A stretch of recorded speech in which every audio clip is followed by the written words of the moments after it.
لله وكفى وسلام على عباده الذين اصطفى أما بعد فأعوذ بالله من الشيطان الرجيم بسم الله الرحمن الرحيم شهر رمضان الذي أنزل فيه القرآن هدى للناس وبينات من الهدى والفرقان صدق الله العظيم.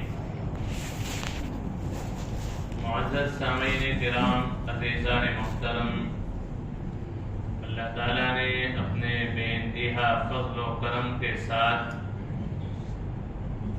یہ مزید فضل و احسان فرمایا کہ اللہ تعالیٰ نے رمضان ہمیں عطا فرمایا اس حال میں کہ ہم صحت، عافیت، تندرستی کے ساتھ ہیں.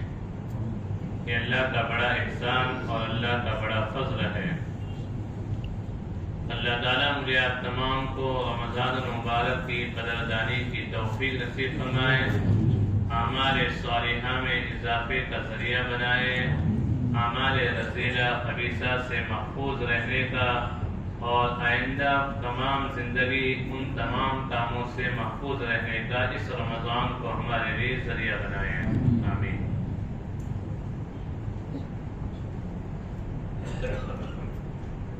اللہ کے نبی کریم صلی اللہ علیہ وسلم نے ارشاد فرمایا کہ اللہ تعالیٰ جنت کو آراستہ کرتے ہیں. بخاری کی روایت ہے. اللہ تعالیٰ جنت کو سجاتے ہیں، تیار کرتے ہیں. ایک رمضان سے لے کر دوسرے رمضان تک، ایک رمضان سے لے کر دوسرے رمضان تک اللہ تعالیٰ جنت کو سجاتے ہیں، تیار کرتے ہیں، آراستہ کرتے ہیں. اور ترمذی شریف کی روایت ہے کہ جب رمضان کا چاند دکھ جاتا ہے، رمضان شروع ہو جاتا ہے، تو اللہ تعالیٰ سب سے پہلے یہ کام کرتے ہیں کہ اللہ تعالیٰ شیاطین کو قید کر دیتے ہیں. دوسرا کام اللہ تعالیٰ یہ کرتے ہیں کہ اللہ تعالیٰ جہنم کے دروازوں کو بند کر دیتے ہیں. اور تیسرا کام اللہ یہ کرتے ہیں کہ اللہ تعالیٰ جنت کے تمام دروازوں کو کھول دیتے ہیں. یہ تین کام رمضان کے چاند کے بعد اللہ تعالیٰ فرماتے ہیں. پھر اس کے بعد اللہ تعالیٰ کی جانب سے ایک اعلان کرنے والا اعلان کرتا ہے، اے خیر کو تلاش کرنے والے، اے خیر کو حاصل کرنے والوں، آگے بڑھو اور خیر کو حاصل کرو. اور جہنم سے بچنے والوں اور جہنم سے پناہ مانگنے والوں، آگے بڑھو اور جہنم سے پناہ مانگو. پھر اسی حدیث میں اللہ کے رسول صلی اللہ علیہ وسلم نے ارشاد فرمایا کہ ہر روز اللہ تعالی جہنم سے اس مہینے میں قیدیوں کو، جہنمیوں کو آزاد کرتے ہیں. یہ ترمذی شریف کی روایت ہے. تو معلوم ہوا کہ رمضان کی کیا ہے، بہت زیادہ فضیلتیں ہیں. آپ حضرات سنتے رہتے ہیں بیانوں میں اور جمعہ کے اس میں بھی، خطبات میں اور فضائل اعمال میں بھی کہ اللہ تعالیٰ نے رمضان کو ایک خاص خصوصیت دی ہے. روزے دار کی منہ کی بدبو اللہ تعالیٰ کی یہاں مشک سے زیادہ کیا ہے، بہتر ہے. سمندر کی مچھلیاں روزے دار کے لیے کیا کرتی ہیں؟ دعائیں مغفرت کرتی ہے، دعائیں مانگتی ہے. روزے دار جو ہے یہ اللہ تعالیٰ کے یہاں بڑا محبوب ہوتا ہے. اللہ کے رسول نے فرمایا للصائم فرحتان فرحۃ عند لقاء ربہ، کہ روزے دار کے لیے دو خوشخبریاں ہیں. پہلی خوشخبری یہ ہے اور پہلی خوشی کی بات یہ ہے کہ جب یہ اپنے رب سے ملے گا تو رب سے مل کے خوش ہو جائے گا. فرحۃ عند لقاء ربہ، اپنے رب سے ملے گا تو رب سے مل کے کیا ہو جائے گا، خوش ہو جائے گا. یعنی اس کا یہ عمل جو ہے اللہ کے یہاں کیا مقبول ہی ہے. اور دوسری خوشخبری اللہ کے رسول فرماتے ہیں وَفَرْحَةٌ عِنْدَ إِفْطَارِ، اور کما قال النبی صلی اللہ علیہ وسلم. اور دوسری خوشخبری یہ ہے جب یہ افطار کرتا ہے تو اسے خوشی محسوس ہوتی ہے. اپنے رب سے ملے گا اس وقت خوشی ہوگی، اور جب افطار کرتا ہے تو اس وقت بھی کیا ہوتی ہے؟ خوشی میسر ہوتی ہے۔ اس لیے ایک بات یاد آئی، حضرت مفتی محمد سعید احمد صاحب پالنپوری رحمۃ اللہ علیہ شیخ الحدیث نے اس بات کو خاص بخاری کے درس میں بیان کیا کہ ہمارے یہاں جو ایک معمول ہے، آپ کا بھی معمول ہے، میرا بھی معمول ہے، اور مدارس میں بھی ہوتا ہے، تمام جگہوں پہ ہوتا ہے کہ روزے سے پہلے کیا کرتے ہیں؟ ہم افطار سے پہلے کیا کرتے ہیں؟ دعا کرتے ہیں۔ افطار سے پہلے کیا کرتے ہیں؟ دعا کرتے ہیں۔ حدیث میں جو آتا ہے کہ اللہ تعالیٰ کیا فرماتے ہیں؟ افطار سے پہلے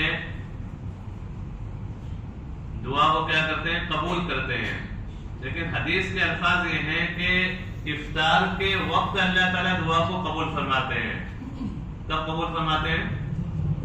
افطار کے وقت اللہ تعالیٰ دعا کو قبول فرماتے ہیں۔ الحمدللہ ہم پہلے کرتے ہیں، بہت اچھی بات ہے، لیکن پہلے تو رکنا ہی ہے۔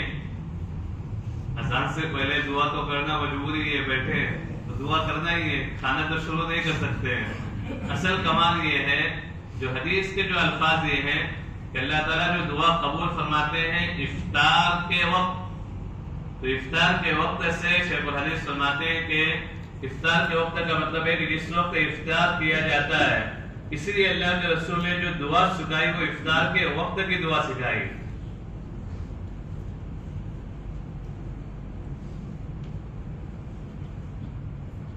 یہ جو افطار کی دعا ہے، اس کے تعلق سے بھی ایک بات عرض کروں۔ افطار کی جو دعا ہے عامتاً جو رمضان کا ٹائم ٹیبل جو تقسیم کیا جاتا ہے، اس میں جو افطار کی دعا ہے وہ حدیث کے الفاظ نہیں ہے، دعا صحیح ہے لیکن حدیث کے الفاظ وہ نہیں ہے۔ ابو داؤد شریف کی جو روایت ہے وہ یہ ہے کہ اللہم لک صمت وبک آمنت وعلی رزقک افطرت، اللہم لک صمت وبک آمنت وعلیک توکلت وعلی رزقک افطرت فتقبل منی۔ یہ حدیث کے الفاظ نہیں ہیں۔ حدیث کے الفاظ کیا ہیں؟ ابو داؤد شریف کے حدیث کے الفاظ کیا ہیں؟ دعا یہ بھی ہے، یہ بھی دعا ہے، اس کے معنی بھی اچھے ہیں، لیکن جو حدیث کے الفاظ ہیں جو اللہ کے یہاں مقبول ہے، اس لیے کہ سرور کائنات صلی اللہ علیہ وسلم نے اپنی زبان سے اسے ادا کیا ہے، اور جو الفاظ اللہ کے رسول ادا کرتے ہیں وہ اللہ کے یہاں مقبول ہوتے ہیں، وہ الفاظ اللہ کے یہاں کیا ہوتے ہیں؟ مقبول ہوتے ہیں۔ اس لیے ہمیں دعاؤں میں بھی رمضان میں ہم جب دعا کریں تو قرآن اور احادیث کی کچھ دعائیں یاد کریں، ان دعاؤں کے ساتھ ہی دعا کریں، اگرچہ ان دعاؤں میں زیادہ الفاظ نہ ہوں، لیکن وہی دعا رب اغفر وارحم وانت خیر الراحمین، چھوٹی دعا، ربنا هب لنا من ازواجنا وذرياتنا قرة اعين واجعلنا للمتقين اماما ربنا آتنا في الدنيا حسنة وفي الآخرة حسنة وقنا عذاب النار۔ یہ جو دعا ہے نا، چلتے پھرتے انسان پڑھتے رہے۔ اللہ تعالیٰ کو بندہ بہت پسند ہے جو اللہ سے زیادہ دعا مانگے۔ میں یہ بات عرض کر رہا تھا کہ ابو داؤد شریف کے جو الفاظ ہیں اللہم لک صمت وبک آمنت وعلی رزقک افطرت، یہ چار لفظ کیا ہیں؟ ابو داؤد شریف کے ہیں۔ تو اس وقت جب ہم افطار کر رہے ہیں اتنا تو کر سکتے ہیں، اللہم اغفر لی، اللہ ہمارے گناہوں کو معاف فرما، اللہ ہمارے گناہوں کو معاف فرما، ربنا تقبل منا، اللہ ہمیں کیا فرما؟ قبول فرما، ہمارے جانب سے اس روزے کو قبول فرما۔ تو اس وقت بھی ہم دعاؤں کا اہتمام کریں، یعنی ایک دو الفاظ بھی کہیں، اپنی جو خاص ضرورت ہے اس کو اس وقت بیان کر دیں، اپنے زبان میں کہیں، عربی زبان میں کہنا ضروری نہیں، اپنے زبان میں کہیں، اپنے الفاظ میں کہیں۔ اللہ تعالیٰ تمام زبانیں جانتے ہیں، تمام الفاظ کو اللہ سمجھتے ہیں۔ اس وقت مختصر سے دعا کر لی جائے۔ تو بات کے بیچ میں جو بات آئی تو اسے ذہن میں آئی تھی، اس سے میں نے آپ کے سامنے بیان کر دیا۔ افطار کے بعد کی ایک دعا ہے، اسے بھی سن لیجیے۔ یہ بھی اللہ کے رسول صلی اللہ علیہ وسلم نے سکھائی ہے۔ ذهب الظمأ وابتلت العروق وثبت الأجر إن شاء الله۔ ذهب الظمأ، پیاس بجھ گئی، وابتلت العروق، اور نسیں پوری باڈی کی سیراب ہو گئی، وثبت الأجر، اور ثواب پکا ہو گیا، انشاءاللہ، اللہ کی مشیت پہ موقوف ہے۔ تو بہت اچھی دعا ہے، افطار کے بعد یہ دعا ہے، ذهب الظمأ وابتلت العروق وثبت الأجر انشاءاللہ۔ الفاظ یاد کرنے کی کوشش کی، جب تک یاد نہیں ہے تو اردو میں کہیے۔ پیاس بجھ گئی، نسیں سیراب ہو گئی، اور اجر پکا ہو گیا، انشاءاللہ۔ انشاءاللہ سے پڑھیں گے اس کو افطار کے بعد۔ تو میں یہ بات کر رہا تھا کہ رمضان کے فضائل میں یہ ہے کہ اللہ تعالیٰ کہ یہاں روزے دار کی منہ کی بدبو جو ہوتی ہے، بو جو ہوتی ہے، اللہ کے مشق سے زیادہ کیا ہے؟ پسندیدہ ہے۔ روزے دار کے لیے سمندر کی مچھلیاں تک کیا کرتی ہیں؟ دعا کرتی ہیں۔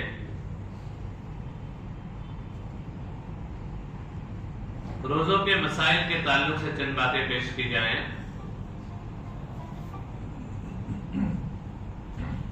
کہ صبح صادق سے، جیسے کہ گزشتہ جو 2 دن پہلے جمعہ گزرا اس میں بھی ہم نے بات عرض کی تھی کہ صبح صادق سے پہلے کیا کر لیا جائے؟ سحری سے فارغ ہو جایا جائے۔ صبح صادق سے پہلے سحری سے فارغ ہو جائے۔ اذان کا انتظار کرنے سے روزہ ادا نہیں ہوگا، اذان کا انتظار کرنے سے روزہ ادا نہیں ہوگا، اس لیے کہ ہمارے اس شہر میں اور پورے ہندوستان میں، پورے بھارت میں اذان جو ہے صبح صادق کے بعد دی جاتی ہے، اور صبح صادق کے بعد روزے کا کوئی وقت نہیں ہے۔ صبح صادق تک ہے، صبح صادق کے بعد نہیں ہے۔ اگر 1 سیکنڈ بھی آدمی کوئی پیچھے ہو جائے تو اس کا روزہ ادا نہیں ہوگا۔ تو اذان کا انتظار نہ کریں، اذان سے صبح صادق سے 5-7 منٹ پہلے ہی کیا کر دے؟ بند کر دے، یہ کیا ہے؟ بہتر ہے۔ کسی آدمی کو تقاضا ہے، کوئی تکلیف ہے، آخری وقت میں سحری کرنا چاہتا ہے، تو اس کے لیے بہت بڑی ذمہ داری ہے کہ وہ ٹائم کا بالکل دھیان رکھے، اس لیے کہ اگر 1 سیکنڈ بھی آگے ہو جاتا ہے تو روزہ مکمل ادا نہیں ہوگا۔ تو روزے کی حالت میں جو بہت سارے مسائل ہیں، ان میں سے کچھ مسئلے یہ ہیں کہ روزے دار جو ہے اپنے آنکھ میں دوائی کو ڈال سکتا ہے، سرمے کا استعمال کر سکتا ہے، ناک میں اور کان میں دوائی نہیں ڈال سکتا ہے۔ ناک اور کان میں دوائی ڈالنے سے روزہ فاسد ہو جائے گا، ٹوٹ جائے گا۔ کسی آدمی کو بواسیر کی تکلیف ہے اور بواسیر کے جو مسے ہیں، اگر یہ باہر کے جانب ہیں تو اس صورت میں وہاں دوائی لگا سکتا ہے، لیکن اگر وہ مسے اندر کے جانب ہیں تو اس میں دوائی لگانے سے روزہ ٹوٹ جائے گا۔ کوئی عورت اگر حاملہ ہے اور ڈاکٹر کے پاس چیک کرانے کے لیے جاتی ہے، اور اس صورت میں وہ ڈاکٹری جو ہے اپنے انگلیوں کے ذریعے سے جب چیک کرتی ہے اور اس میں کوئی دوا اور کیمیکل لگاتی ہے یا مرہم لگاتی ہے، تو اس صورت میں اس کا روزہ ٹوٹ جائے گا۔ لیکن اگر سوکھی انگلی ہے اور گلفس کے اوپر کچھ لگایا نہیں ہے اور 1 دفعہ ہی یہ عمل کیا ہے تو اس صورت میں روزہ نہیں ٹوٹتا ہے۔ کوئی آدمی روزہ رکھے اور روزہ رکھنے کے بعد اچانک بیمار ہو جائے اور بیماری شدت اختیار کر لے اور ایسا اندیشہ ہو کہ بیماری مزید بڑھ جائے گی اور تکلیف زیادہ ہو جائے گی، تو اس صورت میں اس آدمی کو روزے توڑنے کی کیا ہے؟ اجازت ہے۔ اور اس آدمی پہ روزے کی صرف قضا ہے، کفارہ نہیں ہے۔ بہت سے لوگ جو ہیں جنہیں سانس کی شکایت ہوتی ہے وہ انہیلر کا استعمال کرتے ہیں، لیکن انہیلر جو ہوتا ہے اس میں کیا ہوتی ہے، ایک قسم کا ایک کیمیکل ہوتا ہے جو باڈی کے اندر جاتا ہے، اس کی وجہ سے روزہ کیا ہو جائے گا، ٹوٹ جائے گا۔ اس سے روزہ کیا ہو جاتا ہے، ٹوٹ جاتا ہے۔ وکس بام وغیرہ اگر کسی تکلیف کی وجہ سے کوئی آدمی ناک کے باہر والے حصے میں سر پہ لگائے، سینے پہ لگائے تو اس سے روزہ نہیں ٹوٹتا ہے، لیکن اگر اسی وکس اور بام کو ناک کے اندر لگا لے تو اس صورت میں روزہ کیا ہو جائے گا، ٹوٹ جائے گا۔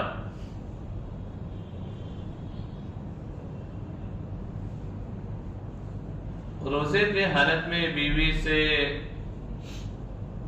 بوس و کنار کرنے سے روزہ نہیں ٹوٹتا ہے، لیکن اگر بوس و کنار کے بعد ہم بستری ہو جائے تو اس صورت میں روزہ ٹوٹ جائے گا۔ اگر ہم بستری نہ ہو، صرف منی خارج ہو جائے تو اس صورت میں روزہ ٹوٹ جائے گا اور قضا لازم ہوگی، لیکن اگر جمع ہو گیا تو اس صورت میں دونوں چیزیں لازم ہیں کہ روزے کی قضا بھی اور روزے کا کفارہ بھی۔ اور رمضان المبارک میں جان بوجھ کر کوئی آدمی روزہ رکھے اور جان بوجھ کر بھائی سے جھگڑا ہو گیا، ماں سے جھگڑا ہو گیا، گھر میں کسی سے جھگڑا ہو گیا تو کیا کرے، غصہ کس پہ اتارے؟ ان پہ غصہ اتار نہیں سکتا، بڑے پانی پہ لے سب کے سامنے۔ ایسے بھی شخص کے بارے میں ہم جانتے ہیں، ایسا بھی کیا ہے کسی نے۔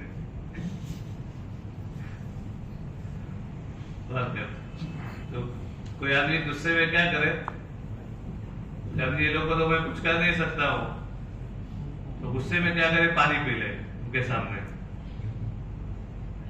اس صورت میں اس آدمی پر بھی کیا ہے، قضا اور کفارہ دونوں لازم ہے۔ قضا اور کفارہ دونوں لازم ہے۔ قضا اور کفارہ لازم ہونے کے لیے یہ شرائط میں سے ہے کہ رمضان کے روزے ہوں۔ کون سے روزے ہوں؟ رمضان کے روزے ہوں۔ اور آپ کو پتا ہے کہ رمضان کے روزوں کی جو قضا ہے وہ تو ایک ہے، لیکن جو کفارہ ہے وہ کتنا ہے، 60 روزے مسلسل رکھنے ہیں۔ 60 شہرین متتابعین، ایسے 2 مہینے کے روزے متتابعین جو پے در پہ ہوں۔ کوئی آدمی روزہ رکھے 1 مہینے کا، پھر اس کے بعد بقرعید آ گئی، بقرعید میں روزہ رکھنا حرام ہے، اس نے روزہ چھوڑ دیا، اور چلو ابھی 2 دن اور روزے رکھنے حرام ہے، اس کے بعد روزے رکھوں گا، تو اس سے کہا جائے گا پہلے 1 مہینے کے روزے سب کینسل ہو گئے تمہارے، کوئی ثواب نہیں ملا، کوئی کفارہ ادا نہیں ہوا، پھر سے اب روزے رکھو۔ کسی آدمی نے روزے رکھا 1 مہینے کے، پھر بیمار ہو گئے، اتنی طبیعت نہیں چاہ رہی ہے، یا طبیعت میں اکتاہٹ پیدا ہو گئی یا بیماری آ گئی، تو اس کے بعد جب صحت مند ہوگا پھر 1 مہینے کا روزے، یا جو 10 دن کے روزے باقی ہیں، 40 روزے ہو گئے یا 55 روزے ہو گئے، 5 روزے باقی ہیں، اور 1 روزہ کیا ہو گیا، یہ چھوٹ گیا 1 دن کا، تو اسے پھر سے 1 سے لے کر شروع کرنا پڑے گا، اس لیے کہ سزا ہے، سزا تو سخت ہوتی ہے، یہ کیا سزا ہے، اور سزا کیا ہوتی ہے، سخت ہی ہوتی ہے کہ اللہ کے رمضان کے مہینے کی اہمیت جو تھی اس کی تم نے قدردانی نہیں کی۔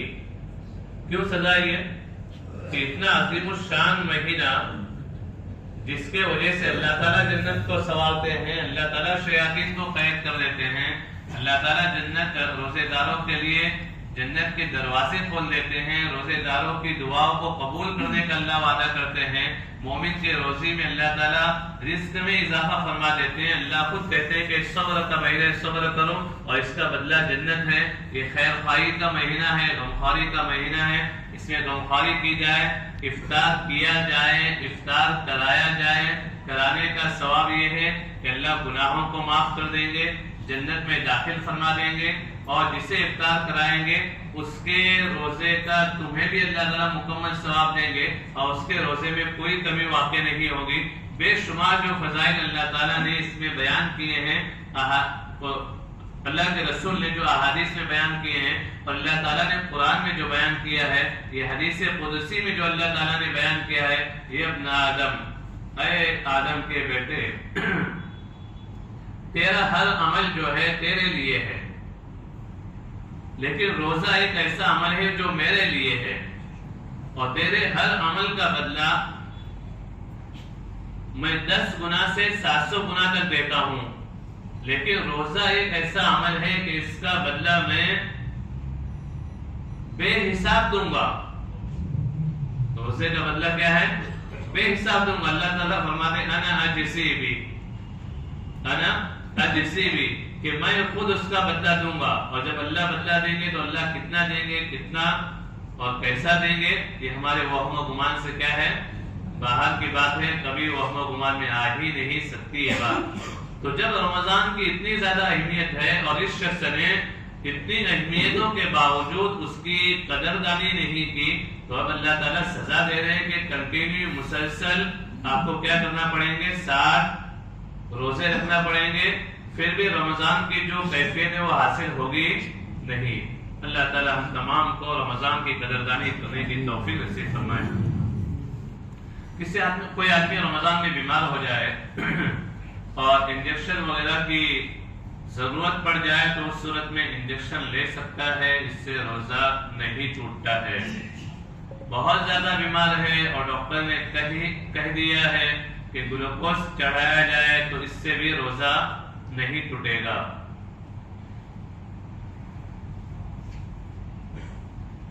اس کا ایک اصول بیان کیا ہے فقہاء کرام نے کہ وہ منفذ، وہ جگہ جہاں سے انسان کو غذا حاصل ہوتی ہے، اگر وہاں کوئی چیز داخل کی جائے تو اس سے روزہ ٹوٹ جاتا ہے، اور باڈی کی وہ جگہ جہاں سے غذا حاصل نہیں ہوتی، اگر وہاں سے کوئی چیز داخل کی جائے تو اس سے روزہ نہیں ٹوٹتا ہے۔ تو انجیکشن، گلوکوز وغیرہ جو ہے یہ جسم کے ان اعضاء میں لگائے جاتے ہیں جہاں سے انسان فطری طور پر کھاتا نہیں ہے۔ اس وجہ سے ان چیزوں کے استعمال کی وجہ سے روزہ نہیں ٹوٹے گا۔ جب انسان فطری مقام سے کوئی چیز کھائے تو اس سے کیا ہو جائے گا؟ روزہ ٹوٹ جائے گا۔ بعد میں ایک منٹ، تو یہ روزے کے ٹوٹنے کی جو چیزیں ہیں، اور روزہ کن چیزوں سے ٹوٹ جاتا ہے؟ کوئی آدمی اگربتی ہے، دھواں ہے، اگربتی لگا دیا، دھواں لگا دیا ہے، اود جلا دی، اور وہاں بیٹھ کے اسے سونگ رہا ہے، اس کا دھواں بھی کیا ہے؟ ناک میں لے رہا ہے، منہ سے لے رہا ہے، اس سے روزہ کیا ہو جائے گا؟ ٹوٹ جائے گا۔ اس سے روزہ کیا ہے؟ ٹوٹ جائے گا، اس لیے کہ زبردستی لے رہا ہے۔ کوئی عورت ہے کچن میں ہے بیچاری، کھانا بنا رہی ہے، باورچی ہے کھانا بنا رہا ہے، دھواں تو ناک اور منہ میں جائے گا، لیکن اس کی مجبوری ہے، اور یہ پہلے شخص کی مجبوری نہیں بلکہ خود اپنے اندر کیا کر رہا ہے؟ لے رہا ہے اس چیز کو، تو اس کی وجہ سے روزہ ٹوٹ جائے گا۔ اسی لیے یہ مسئلہ ہے کہ جو آدمی باورچی نہیں ہے یا جو آدمی کھانا بنانے میں نہیں ہے تو بیوی کی محبت میں خامخواہ کچن میں جا کے بیٹھے نا روزے کے حالات میں۔ جو باورچی نہیں ہے وہ بھی خامخواہ وہاں باورچی کے بعد جا کے بیٹھے نا، اس لیے کہ ان کی مجبوری ہے اور ہماری یہ مجبوری نہیں ہے۔ تو بات کیا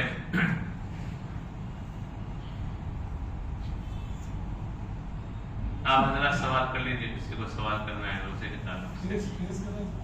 جی، روزے کے حالت میں ڈائبٹیز کا ٹیسٹ ہو یا کوئی بھی ٹیسٹ ہو کرا سکتے ہیں، اس سے روزہ نہیں ٹوٹتا ہے۔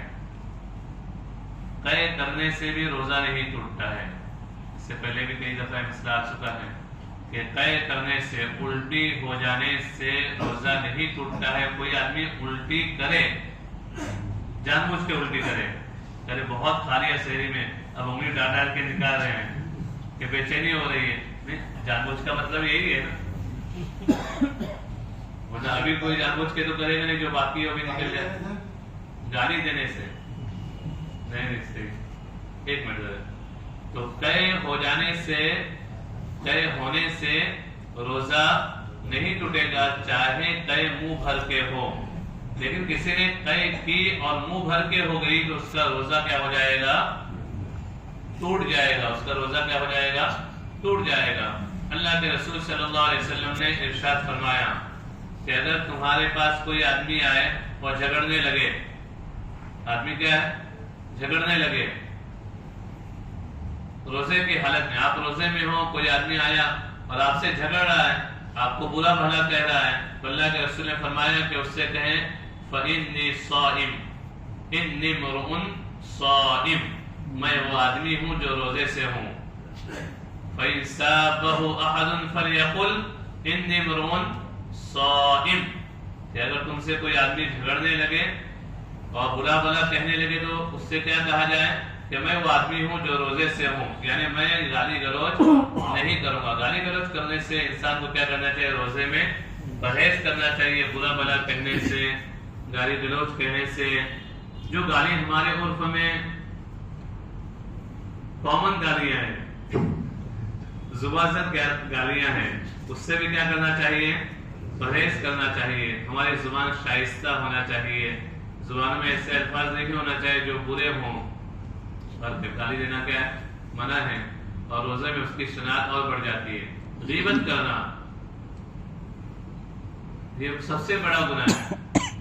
ایسے بھی گناہ ہے اور روزے میں اس کی شناخت، اس کی قباحت، اس کی برائی، اس کا گناہ اور زیادہ کیا ہو جاتا ہے؟ بڑھ جاتا ہے. اور عورتوں کے بجائے مرد حضرات بھی اس میں کیا ہوتے ہیں؟ مبتلا ہوتے ہیں. اس لیے نیت کرے کہ رمضان کا مہینہ ہے، ہم کسی غیبت ہی نہیں کریں گے. غیبت کسے کہتے ہیں؟ کسی آدمی میں کوئی عیب ہو، آپ اسے کسی اور کے سامنے بیان کرو، اسے غیبت کہتے ہیں. کہ مجھ میں کوئی عیب ہے، آپ اسے کسی اور کے سامنے بیان کرو، اسے غیبت کہا جاتا ہے. ہم لوگ لیکن اس کو غیبت نہیں سمجھتے ہیں. ہم یہ کہتے ہیں کہ یہ بات تو میں اس کے منہ پہ بھی جا کے کہوں گا. اپنی صفائی کے لیے ہم کیا کہتے ہیں؟ میں بھی کہتا ہوں، ہمارے معاشرے میں ایک جملہ ہے کہ یہ بات تو میں اس کے منہ پر بھی کہہ سکتا ہوں. تو یہ بات اس کے منہ پر کہہ سکتا ہوں، یہ کہنے سے غیبت نہیں ہوگی، ایسی بات نہیں ہے. وہ غیبت ہی ہے. کسی آدمی میں کوئی عیب ہے، کوئی برائی ہے اور اس کو کسی کے سامنے بیان کیا جائے تو یہ غیبت ہے. اور کسی آدمی میں کوئی عیب نہیں ہے، آپ کا صرف خیال ہے، اندازہ ہے کہ ایسا ہو سکتا ہے، اسی لیے تو ایسا جا رہے تھے. وہ گلی میں جو جا رہے تھے نا، اسی لیے جا رہے تھے. وہ جو ایسی بات کی ہے نا، اس کا مطلب یہی ہو سکتا ہے. تو یہ اللہ کے رسول نے فرمایا فقط احبطتا، کہ تم نے تو اس پہ کیا کر دیا؟ بہتان باندھ دیا. جس کا گناہ غیبت سے بھی کیا ہے؟ بڑا ہے. آقا دو جہاں صلی اللہ علیہ وسلم کے مبارک زمانے میں 2 عورتوں نے روزہ رکھا اور روزہ رکھنے کے بعد نڈھال ہو گئی. بھوک سے کیا ہو گئی؟ نڈھال ہو گئی. ایسا لگ رہا تھا کہ ان کی جان نکل جائے گی. اللہ کے رسول صلی اللہ علیہ وسلم کے سامنے اس کا تذکرہ کیا گیا. آپ نے کہا کہ ان دونوں عورتوں سے کہیے، 2 پہلے ان کے پاس لے جاؤ، ان سے کہیے کہ اس میں قے کرے. اس میں کیا کرے؟ قے کرے. جب انہوں نے قے کی تو اس میں سے تازہ گوشت نکلا. اور یہ سحری کے وقت کا واقعہ نہیں تھا، بلکہ دوپہر کے بعد کا واقعہ تھا. تو جب اس سے تازہ گوشت نکلا تو صحابہ کو تعجب ہوا کہ یا رسول اللہ، یہ روزے دار عورتیں تھیں اور ان کے قے میں تازہ گوشت کیسا آیا؟ فرمایا کہ اللہ کی حلال کردہ چیز سے انہوں نے سحری کھائی تھی، لیکن اللہ کی حرام کردہ چیزوں میں یعنی غیبت میں مبتلا ہو گئی. اللہ نے اس کو صورت بنا دی تاکہ امت کو معلوم پڑے کہ واقعتاً غیبت کرنے والا اپنے بھائی ہی کا گوشت کھاتا ہے. ہمارے پیٹ سے ایسا نہیں نکلے گا، ہمارے گلے سے وہ گوشت نہیں نکلے گا. ہم ہزاروں غیبت کریں، لاکھوں غیبت کریں، لیکن اللہ کے رسول صلی اللہ علیہ وسلم کے زمانے میں اللہ تعالیٰ نے یہ بات بتا دی تاکہ قیامت تک آنے والے مسلمانوں کے لیے کیا ہو جائے؟ نمونہ ہو جائے. قیامت تک آنے والے انسانوں کے لیے کیا بن جائے؟ یہ نمونہ بن جائے. اس لیے ہمیں غیبت سے بھی پرہیز کرنا چاہیے. سحری کھانے کا اہتمام کرنا چاہیے. سحری کھانے کی بڑی فضیلت ہے. آپ صلی اللہ علیہ وسلم سحری کھا رہے تھے، ایک صحابی آئے، اللہ کے رسول نے فرمایا کہ آئیے شرکت کیجیے. انہوں نے کہا کہ نہیں یا رسول اللہ، میں فارغ ہوں. فرمایا کہ برکت والی چیزیں اس سے کھا لیجیے. یہ کیا ہے؟ برکت والی چیز سحری کھانے کی فضیلت ہے. اللہ کے رسول نے فرمایا کہ ہم میں اور یہود میں یہ فرق ہے کہ ہم سحری کھاتے ہیں، وہ سحری نہیں کھاتے. رات میں سونے سے پہلے خوب کھا لیتے ہیں، سو جاتے ہیں اور سیدھے ظہر میں اٹھتے ہیں یا عصر میں. تو یہ تو ایسا روزہ نہیں ہوا. روزے میں تو فرائض کا تو بالکل اہتمام کرنا ہے، نوافل میں بھی کیا کرنا ہے، کثرت کرنی ہے. تو رمضان مبارک کا اہم عمل روزہ ہے. دوسرا اہم عمل کیا ہے، تراویح ہے. دوسرا اہم عمل کیا ہے، تراویح ہے. تراویح بھی خوش دلی کے ساتھ پورے رمضان پورے سال میں ایک دفعہ اللہ تعالیٰ موقع دیتے ہیں کہ ہم قرآن کریم کو کیا کریں، سنیں. تو اسے بھی خوش دلی کے ساتھ اطمینان کے ساتھ کیا کیا جائے، پڑھا جائے. بوجھ سمجھ کے نہ روزہ رکھا جائے نہ تراویح پڑھی جائے. بوجھ سمجھ کے نہ روزہ رکھا جائے نہ تراویح پڑھی جائے. کہ روزہ رکھ کر تراویح پڑھ کے آدمی ٹینشن میں، گھر والوں کو برا بھلا کہنا، دوستوں سے منہ کھلا کے رہنا کہ روزے میں بہت ٹینشن میں ہوں، کچھ بولنا نہیں روزے میں ہوں. تو یہ سب کیا ہے، غیر مناسب حرکتیں. اس سے بوجھ معلوم ہوتا ہے جو رمضان کی کیا ہے، ناقدری ہے. جو رمضان کی کیا ہے، ناقدری ہے. اور اللہ تعالیٰ نعمتوں کو ناقدری کی وجہ سے کیا کرتے ہیں، چھین لیتے ہیں. تو رمضان تو ختم نہیں ہوگا، پھر کیا ہوگا، رمضان تو ختم نہیں ہوگا تو ہر سال آئے گا. ناقدری کرنے کی وجہ سے کیا ہوگا، اللہ سامنے والے کو چھین لیں گے، روزے کی توفیق ہی نہیں دیں گے. ایسی بیماری میں مبتلا کر دیں گے کہ روزے کی توفیق ہی نہیں ہوگی. اللہ تعالیٰ ہماری حفاظت فرمائے. جن حضرات کو روزے کے تعلق سے کچھ پوچھنا ہے تو پوچھ لیں. پکانے کا کچھ دل ہو تو کچن میں جا سکتے ہیں کیا؟ جی وہ تو پکاتی ہے، ہمارا دل ہو گیا ہے کچھ پکانا تو پھر خوشبو آئے گی. نہیں، احتیاط کرنا چاہیے، خود نہیں جانا اس لیے کہ وہ مکروہ تو ہر حال میں ہے. یہ دھوئے کے اندر جانا مکروہ تو ہر حال میں ہے، اور دھواں لینا اس سے روزہ ٹوٹ جاتا ہے. تو کراہت تو ہر حال میں ہے، لیکن اگر آدمی مجبوری ہے چلا جائے تو اس کی اجازت ہے، پتہ نہیں کس صورت میں. گیس سے دھواں نہیں نکلتا.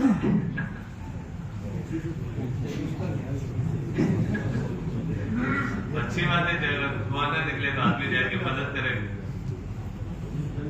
لیکن جو خواتین ہیں ان کو تو کرنا ہی ہے، اور ان کے لیے اجازت بھی ہے.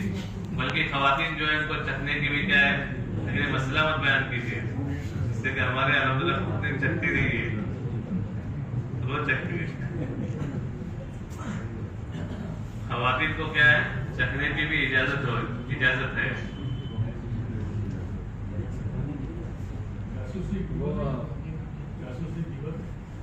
جاسوسی اگر دین کے فائدے کے لیے تو اس کی اجازت ہے، اور دین کے فائدے کے لیے نہیں ہے.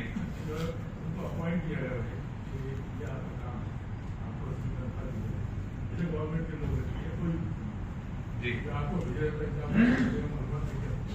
جی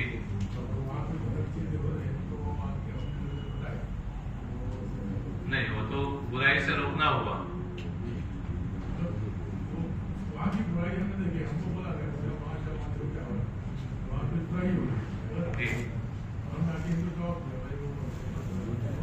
نہیں، یہ تو برائی سے روکنا ہوا نا، اس کی تو اجازت ہے.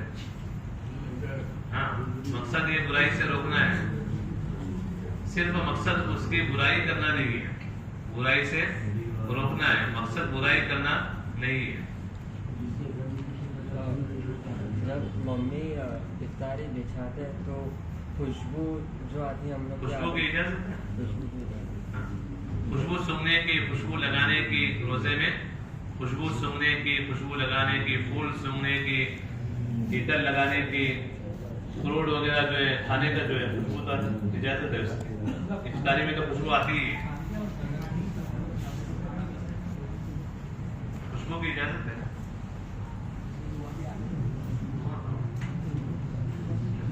معمولی سا ہوتا ہے. سردی میں جو وکس ایجنٹ آدمی روزہ نہیں رکھ سکتا. یہ بھی ایک اہم مسئلہ ہے.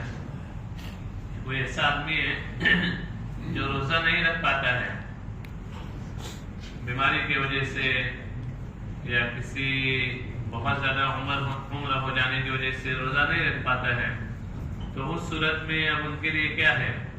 تو اس صورت میں ان کے لیے کیا ہے؟ فدیہ ہے. جبکہ اس بات سے نا امیدی ہو جائے کہ اب انہیں شفا ہونے والی نہیں ہے تو اس صورت میں فدیہ ہے. اور ایک روزے کا فدیہ 2.25 کلو گیہوں یا اس کی قیمت ہے.